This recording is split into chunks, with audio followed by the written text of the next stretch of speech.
বাবা আমার পা কাঁপছে। এই দাঁড়াও দাঁড়াও, একটু পজ করলাম, কাণ্ডটা দেখো।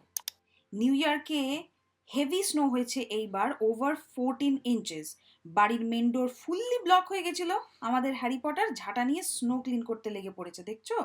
কারণ স্নোগুলো এত পাউডারি, তাই বেলচা নয়, ঝাঁটা দিয়েই ক্লিন করা বেশি ইজি। কি যাচ্ছে তাই অবস্থা দেখো। এবার আসি দুদিন পরের সিনারিও নিয়ে। আমি তিতিরও কথার আরেকটা নতুন ভিডিও নিয়ে এলাম। আসলে স্নো হওয়ার সাথে সাথে ক্লিন না করলে তা জমে গিয়ে আইস হয়ে যায়, আর যেটা ক্লিন করা খুব কঠিন। সেই জন্য মানিশ এবারে একটা হেভি ডিউটি আইস ব্রেকার কিনেছে। দেখা যাক সেটা কতটা ইউজফুল। পরিষ্কার করলাম আমি আইস, আর পা নাকি ওর কাঁপছে। বাহ এই দিদি জায়গাটা বাহ। মোটামুটি গাড়ি অবধি একটু ক্লিন হলো। কারণ এতটা আইস পরিষ্কার করার মতন ক্ষমতা আমাদের নেই, তার জন্য একটা প্যাসেজ মতো বানিয়ে রাখলাম। এই গেট অবধি পরিষ্কার করা ছিল।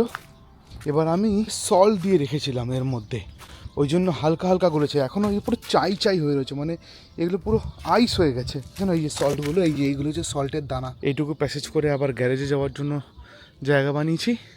আর এখানে এখনও স্নো, মানে স্নোটা দেখেই জাস্ট ভাল লাগে, কিন্তু এত কষ্ট এগুলো পরিষ্কার করতে হয়। সুতরাং যতটুকু হয় স্নো পড়লে সঙ্গে সঙ্গে ওটাকে ক্লিন করে নেবো। ঠিক আছে, চলো টাটা।